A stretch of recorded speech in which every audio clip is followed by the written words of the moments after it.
आज हमारा second lecture है, ठीक है, सॉलिड स्टेट का। फर्स्ट लेक्चर में तो पढ़ा टाइप ऑफ सॉलिड, ठीक है, ये तुम्हें पढ़े होंगे अच्छे से, तुम्हें समझ में आ गए होंगे। कोई प्रॉब्लम हो तो कमेंट सेक्शन में तुमसे कहा था लिख देना, ठीक है। बात करते सॉलिड स्टेट का सेकंड लेक्चर के बारे में। क्या है जो लेक्चर सेकंड, ठीक है ना, type of solid, type sorry classification of solid.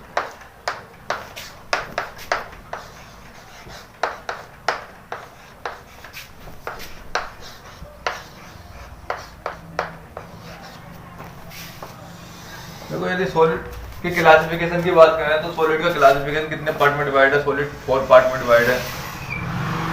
Number first जो पार्ट है सॉलिड का, ठीक है, वो है हमारा क्लासिफिकेशन ऑफ सॉलिड में बात करें, molecular solid, molecular solid. Number second ionic solid, ionic solid. और number third covalent solid, covalent solid. और नंबर फोर्थ जो है हमारा टॉपिक वो है हमारा मेटेलिक सॉलिड, मेटेलिक सॉलिड। तो हम 4 टाइप के सॉलिड पढ़ेंगे, ठीक है। क्लासिफिकेशन सॉलिड में यही पढ़ना है 4 टाइप के, molecular solid, ionic solid, covalent solid और मेटेलिक सॉलिड। यदि बात करते हैं इनके बारे में, डिस्कशन करते हैं, ठीक है। देखो बिल्कुल सिंपल सी डेफिनेशन है, डिस्कशन इनका रहेगा, ठीक है, आराम से इनकी डेफिनेशन बन जाएगी। लेकिन क्या है, माइंड में बस सोचते चलना हम कर क्या रहे हैं। देखो मोलिकुलर सॉलिड में बात करते हैं, जो हमारे कॉन्स्टिट्यूएंट पार्टिकल रहेंगे। कौन से particle? Constituent particle. Constituent particle होंगे क्या, पहले इनके बारे में समझो। पार्टिकल्स ये होते क्या हैं, ठीक है, ये हमारे एटम भी हो सकते हैं, ये मॉलिक्यूल भी हो सकते हैं और ये आयन भी हो सकते हैं। 3 टाइप के कॉन्स्टिट्यूएंट पार्टिकल होंगे, ठीक है ना।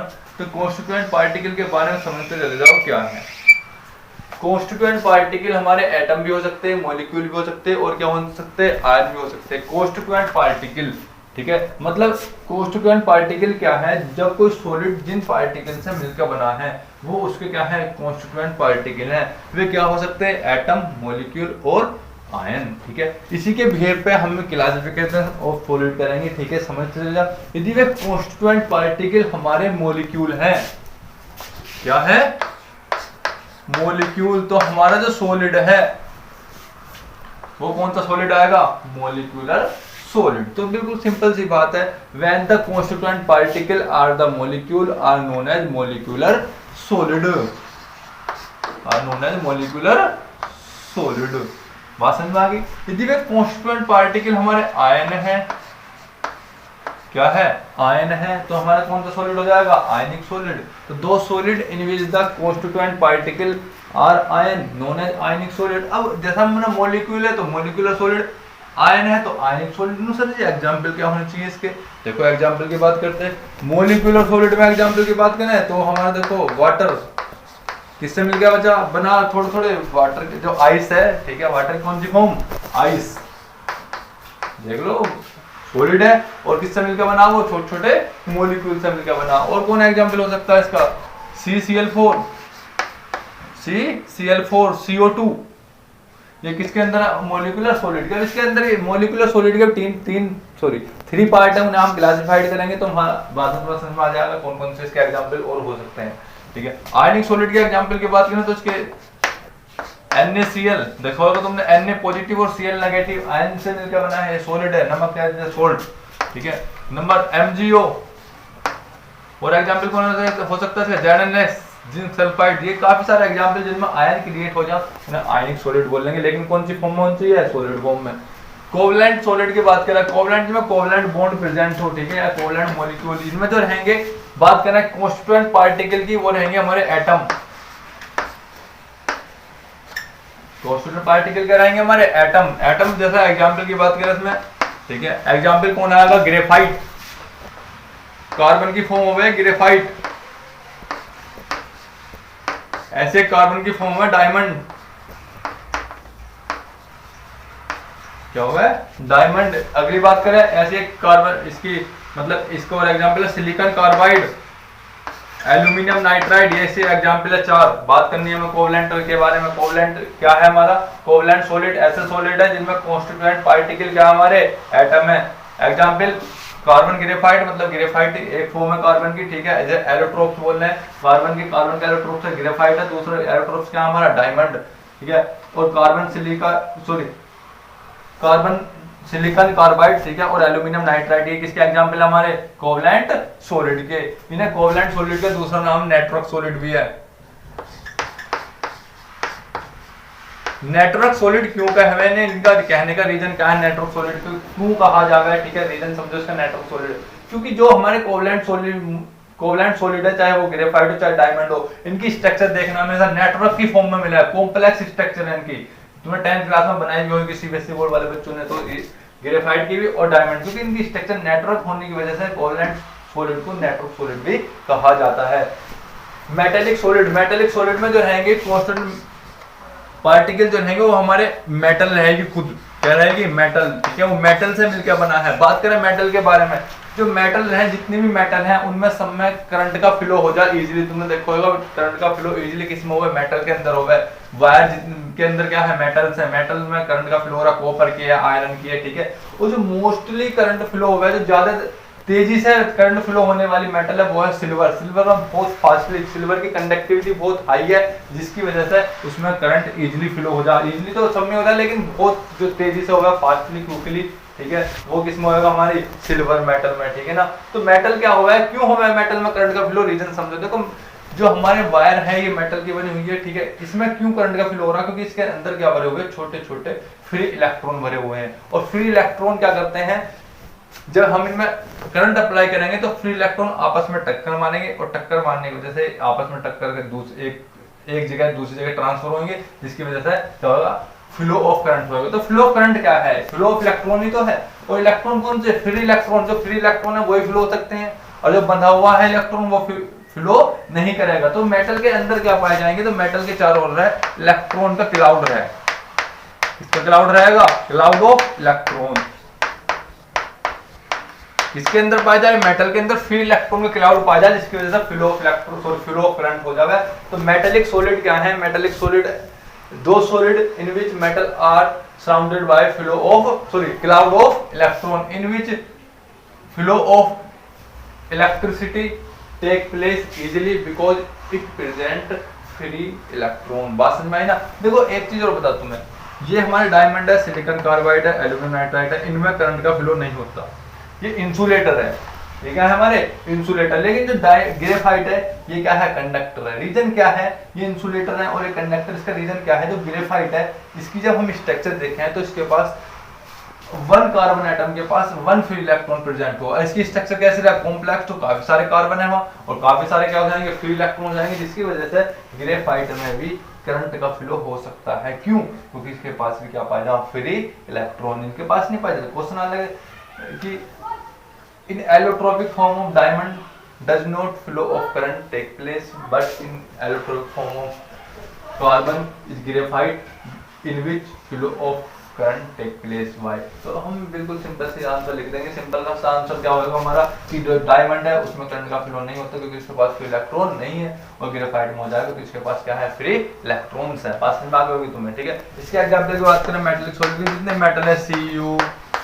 Cu AU तुमने पढ़े होंगे काफी सारे, Fe आयरन, ठीक है ना, और Pt प्लेटिनम, निकल, काफी सारे एग्जांपल बहुत सारे मेटेलिक सॉलिड के अंदर आ जाएंगे। अब बात करते हैं हमारे इनकी प्रॉपर्टी के बारे में, थोड़ी थोड़ी प्रॉपर्टी के बारे में। देखो यदि इनकी प्रॉपर्टी बात करें, मेटेलिक सॉलिड जो रहेंगी भाई, देखो इनकी प्रॉपर्टी क्या, नंबर 1 जो मेटल, उल्टे इन्हें रिवर्स करके चलते हैं क्योंकि ये तीन हमें आगे पढ़ने, ठीक है। मेटेलिक इनकी प्रॉपर्टी इंपोर्टेंट हुई है, ये हार्ड रहेंगे। पहली बात तो सबको पता है जितनी मेटल है वो हार्ड है, ठीक है।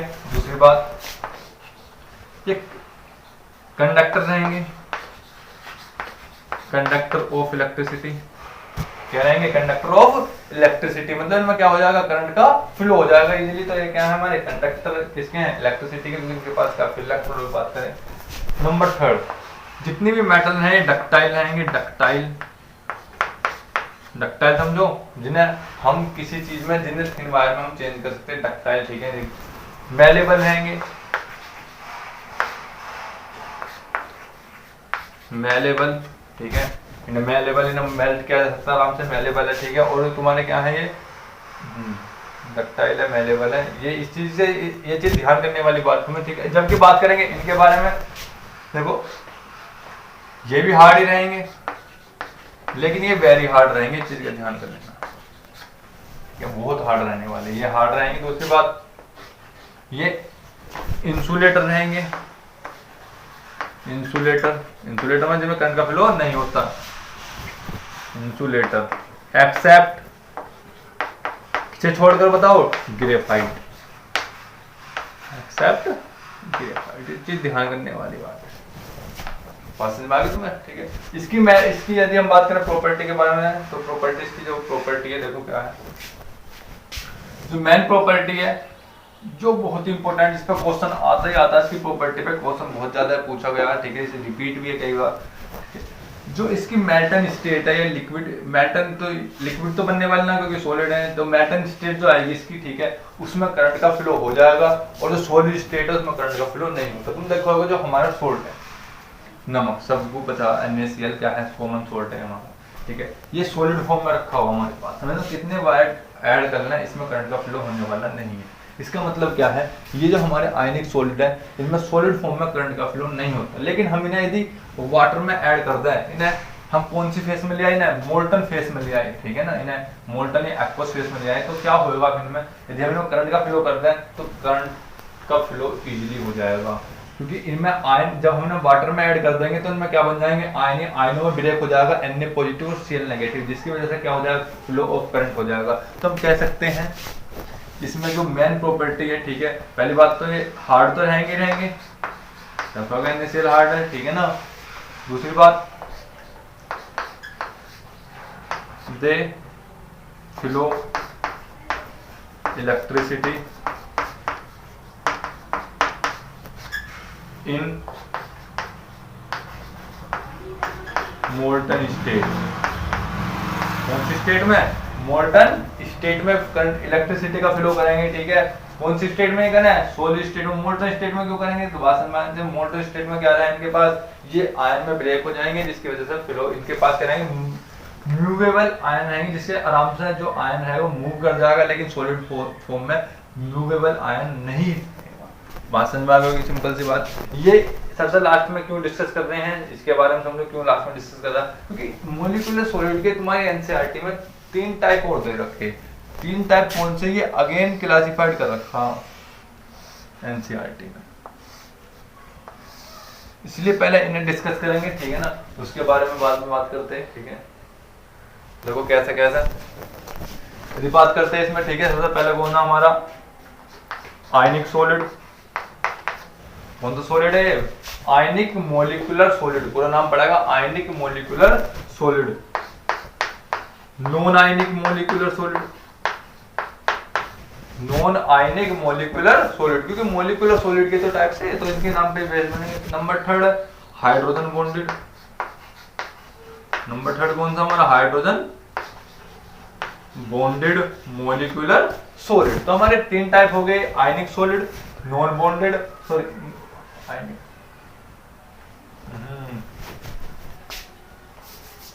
ये आयनिक नॉन आयनिक नहीं है,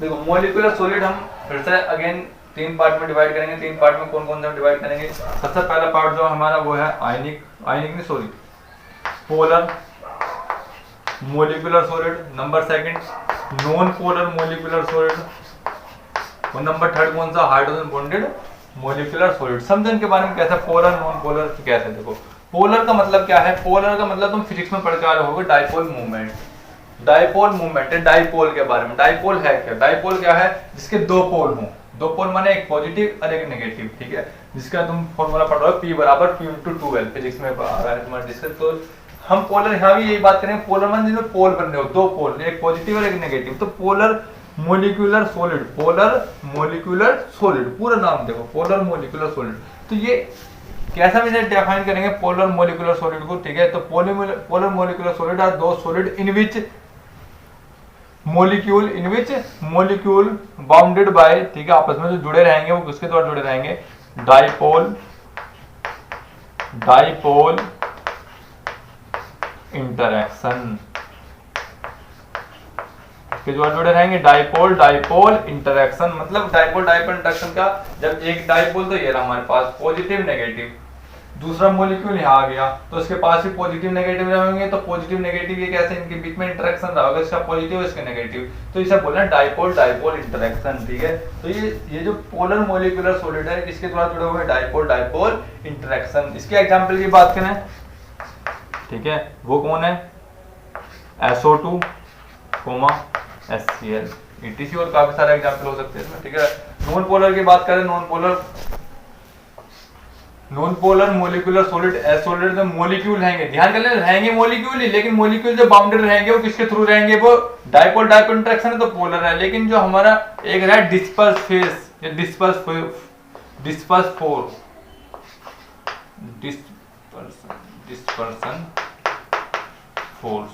पूरा नाम है डिस्पर्सन फोर्स, क्या इसका दूसरा नाम है लंदन फोर्स, क्या नाम है इसका, और लंदन फोर्स क्यों कहा जाता है, एक वंडरवाल साइंटिस्ट था, ठीक है, लंदन का रहने वाला, इसने मतलब डिस्कवर्ड करा लंदन फोर्स या डिस्पर्सन फोर्स, ठीक है, इसकी बेस पे से कहा गया, ठीक है। इसके एग्जांपल क्या है, इसके एग्जांपल हमारा जब जाएगा CO2,